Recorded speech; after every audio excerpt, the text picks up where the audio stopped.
Значи еве денеска пред министерот за образование господин Панче Кралев ги презентирам проектите во доменот на образованието. Значи, како што самите знаете, во мојата предизборна, односно изборна програма е посебен акцент ставен на образованието. Тоа значи реконструкција на гимназијата, на зградата на гимназијата Кочорацин, значи целосна реконструкција, тоа значи нов кров, тоа значи нови прозори, термофасада, тоа значи нов топловоден систем. Истовремено да нагласам дека во ова училиште со таа реконструкција се решаваат два проблема, и на хемиското училиште и на училиштето гимназија Кочорацин. Истовремено овој проект е во соработка со владата на Република Македонија. Друг проект кој што е во соработка со владата на Република Македонија и реконструкцијата на основното училиште Свети Кирил и Методи. Во програмата посебно место, значи има и училиштето, подрачното училиште Стојан Бурчевски Буридан, односно во Сојаклари, каде што ние ја предвидуваме реконструкцијата на тоа училиште со средства од буџетот на општина Велес. Истовремено го заокружуваме процесот со завршувањето на тоа училиште, нели после онаа несреќа со пожарот што беше таму, изградивме училиште во село Иванковци, во село Товица уште едно училиште изградивме, и сега со реконструкцијата на подрачното училиште во Сојаклари се завршува тој процес на реконструкција на Стојан Бурчевски Буридан. Во делот реконструкцијата влегува и училиштето Јордан Хаџи Константинов Џинот, бидејќи таму учат две училишта, тоа се Благој Кирков и Јордан Хаџи Константинов Џинот, значи ќе се реши и тој проблем со тие две училишта. Во доменот на образованието знаете дека посебен акцент како Совет во минатиот мандат, кога бев председател на Советот, ставивме на бројот на зголемување на стипендии за талентирани ученици и студенти. Тоа значи од 6 стипендии вкупно ние го подигнавме тој број на 16 стипендии, 8 стипендии за средношколци и 8 стипендии за деца што студираат на факултетите ширум Република Македонија. Тенденцијата е да тој број на стипендии биде покачен во нашиот мандат на 20, со можност за проширување на бројот на стипендиите.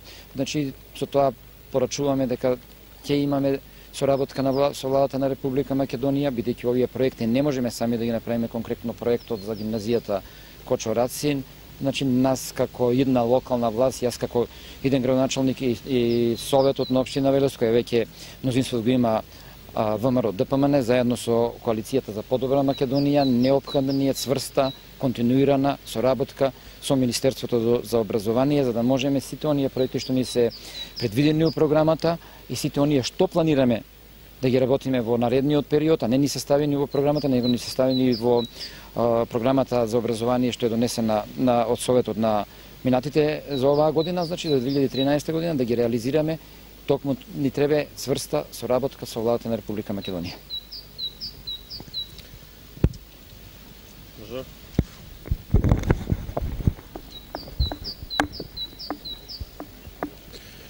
Значи, изборните програми на кандидатите за градоначалници од редовите на ВМРО ДПМН секогаш се фокусирани во делот на образованието и наука, а така изборната програма на идниот градоначалник на Велес, на кандидатот за градоначалник во овој момент, Славко Чедиев, доминира образованието и науката.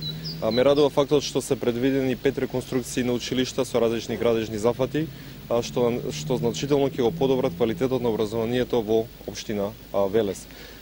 Фактот што општината и по иднина ќе продолжи со доделување на стипендии е исто така многу важен факт, со тоа се покажува и се демонстрира дека поддршката за младите ќе продолжи.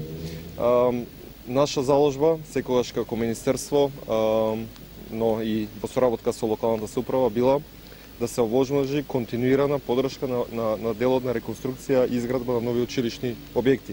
Во тој дел изборната програма за општина Велес од кандидатот за градоначалник секако дека доминира со проекти во образованието и науката, и веруваме дека по неговиот избор дека веднаш ќе може да се пристапи кон реализација на овие значени проекти во соработка со Министерството, во соработка со владата на Република Македонија, и на тој начин да се овозможи истите да бидат реализирани со единствена цел подобрување на условите за изведување на квалитетот на наставата за сите ученици, за сите наставници, за сите кои се дел од образованието во општина Велес.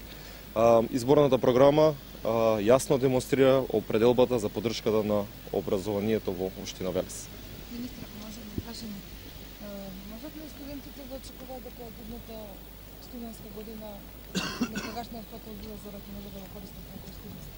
Како што знаете, со поддршка на Советот, со поддршка на Општина Велес, објектот е даден на користење, на владење на Универзитетот во Битола и на тој начин се овозможи директно инвестирање во подобрување на условите и изведување на наставата во овој многу значаен објект. Од страна на Универзитетот, со финансиска поддршка на Министерството, веќе се изведени значајни градежни зафати во рамки на самиот објект, со што е речиси готов за пуштање во употреба.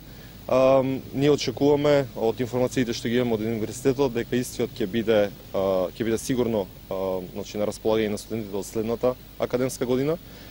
И со тоа јасно се определува, се демонстрира заложбата на општината, но и на владата да Велес и во иднина остане студентски град, град каде што студентите ќе може да добијат квалитетно високо образование, и веруваме дека од информациите што ги добиваме од Универзитетот дека овој објект ќе биде по сите стандарди значаен регионален едукативен центар, каде што ќе може да се следат различни наставни програми кои ќе бидат од интерес за сите граѓани на општина Велес.